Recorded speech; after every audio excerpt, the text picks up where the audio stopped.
India के इस बंदे के सामने स्पाइडरमैन भी फेल है। एक आर्मी ने भूतों की मदद से कैसे अपने दुश्मनों को भगाया और इंडिया के बाहर वो कौन सा शहर है जहाँ पर दिवाली इंडिया की तरह ही मनाई जाती है। अगले 5 मिनट में आपको इन सवालों के जवाब और ऐसे शॉकिंग फैक्ट्स जानने को मिलेंगे, तो देखते रहिए वीडियो लास्ट तक। फैक्ट नंबर 10, मिलिए कर्नाटका के रहने वाले ज्योति राजू से। 30 साल की ज्योति किसी स्पाइडरमैन से कम नहीं है। एक आम इंसान जब पहाड़ों पर चढ़ता है तो बहुत सारे सिक्योरिटी के साथ चढ़ता है, हेलमेट के साथ, रस्सी के साथ, लेकिन ज्योति राजू को इन सब की कोई जरूरत नहीं है। वो सीधे पहाड़ों पर ऐसे चढ़ते हैं जैसे कोई बंदर चढ़ रहा हो, और इसके पीछे का कारण है ज्योति राजू के हाथों की खतरनाक ग्रिप। राजू के ये कारनामे करने की कहानी भी बहुत इंटरेस्टिंग है। आज से बहुत साल पहले राजू अपनी जिंदगी से बहुत हताश हो गए थे और पहाड़ी के ऊपर जाकर आत्महत्या करने वाले थे, लेकिन तभी उन्होंने एक बंदर को देखा जो बहुत ही स्पीड से पहाड़ियों पर कूद रहा था, चल रहा था। फिर ज्योति राजू ने सोचा कि ये तो मैं भी कर सकता हूँ। फिर उन्होंने ट्राई किया और जो लोग पहाड़ी के नीचे खड़े हुए थे उन्होंने राजू के लिए तालियां बजाना शुरू कर दिया, जिसे देखकर राजू ने अपना मन बदल लिया और फिर एक नई जिंदगी की शुरुआत की। जैसे बाहुबली मूवी में हीरो वाटरफॉल के ऊपर चढ़ता है, वैसी रियल लाइफ में राजू ने कर्नाटका के जॉग फॉल्स को भी चढ़ा है, जिसकी हाइट है 830 फीट। फैक्ट नंबर 9, बात है 1960s की। तब अमेरिका और वियतनाम की वॉर चल रही थी और अमेरिका के सोल्जर्स वियतनाम में आए हुए थे लड़ने के लिए, और उनको वियतनाम के सोल्जर्स के एक अंधविश्वास के बारे में पता था। वियतनाम के लोगों का मानना है कि अगर किसी इंसान को उसके होमलैंड यानी उसके गांव में अगर नहीं दफनाया गया तो उसकी आत्मा जिंदगी भर तड़पती रहती है और ऐसी घूमती रहती है। और फिर इस बात को जानने के बाद यूएसए की आर्मी ने एक ऑपरेशन चलाया जिसका नाम था ऑपरेशन वॉन्डरिंग सोल। इस ऑपरेशन में यूएस की आर्मी बड़े बड़े स्पीकर्स और हेलीकॉप्टर्स से आवाजें निकालती थी उन वियतनाम के सोल्जर्स की जो मर चुके हैं, और वो फिर इस रिकॉर्डिंग को सुनाते थे जिंदा वियतनामी सोल्जर्स को, और वो फिर मरे हुए वियतनामी सोल्जर्स की आवाजों को भूतों की आवाज दिखाकर जिंदा वियतनामी सोल्जर्स को डराते थे, और रात के टाइम उनको जंगलों से जंग का मैदान छोड़ने के लिए डराया करते थे। और वियतनाम के अंधविश्वासी सोल्जर्स को लगता था कि उनके जो मरे हुए दोस्त हैं उनकी आत्मा उनसे बात कर रही है। फैक्ट नंबर 8, आप ये पंजा देख रहे हो, ये पंजा लग रहा है भालू का, लेकिन ये बना है लोहे से। इस पंजे का यूज होता था आज से 400-500 साल पहले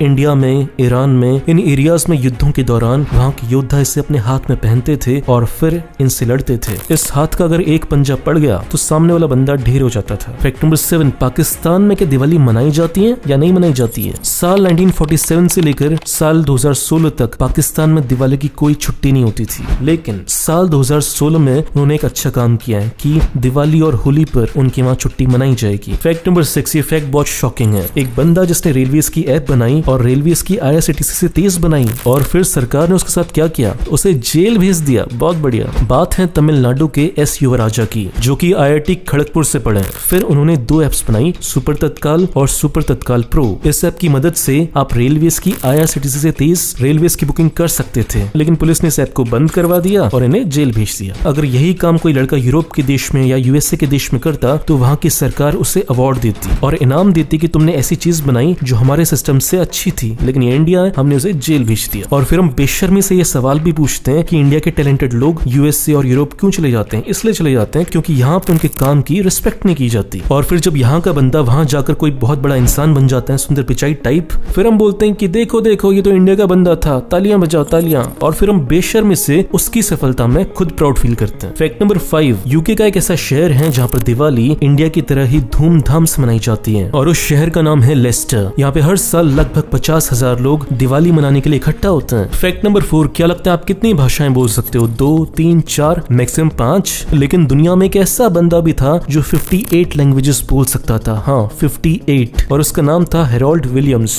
ये रहने वाले थे न्यूजीलैंड के। उनकी इसी क्वालिटी की वजह से वो बहुत सारे देशों के बीच में बात करते थे और देशों के बीच में पीस कायम करने के लिए, शांति कायम करने के लिए बातें करते थे। आज की तारीख में इतनी लैंग्वेजेस सीख पाना इम्पॉसिबल है, क्योंकि पहले के टाइम पे लोगों के पास टाइम होता था कुछ नई चीज सीखने के लिए, लेकिन आजकल हम सोशल मीडिया पे इतना बिजी रहते हैं लाइक्स कमेंट्स में कि हमारे पास टाइम नहीं है नई चीजें सीखने के लिए। फैक्ट नंबर 1, नेपाल में एक ऐसा त्योहार मनाया जाता है जो इंडिया में भी मनाया जाना चाहिए, और उस त्योहार का नाम है कुकुर तिहार, जिसे इंग्लिश में बोलते हैं डे ऑफ द डॉग्स। इस दिन पूरे नेपाल में कुत्तों की पूजा की जाती है, उनको टीका लगाया जाता है, उनको माला पहनाई जाती है और उनके लिए अच्छा खाना बनाया जाता है। दोस्तों, अगर आप मेरा वीडियो पहली बार देख रहे हो तो इस चैनल को सब्सक्राइब करो, फेसबुक पेज को लाइक करो, आपको ऐसी शानदार वीडियोस रोज मिलते रहेंगे। और इस चैनल को सपोर्ट करना चाहते हो तो 2 काम करो, पहला इसे लाइक करो, दूसरा इस वीडियो को शेयर करो ताकि आपके दोस्तों को पता चल सके कि आप कितने इंटरेस्टिंग वीडियोस देखते हो। मिलते हैं अगले वीडियो में, बाय।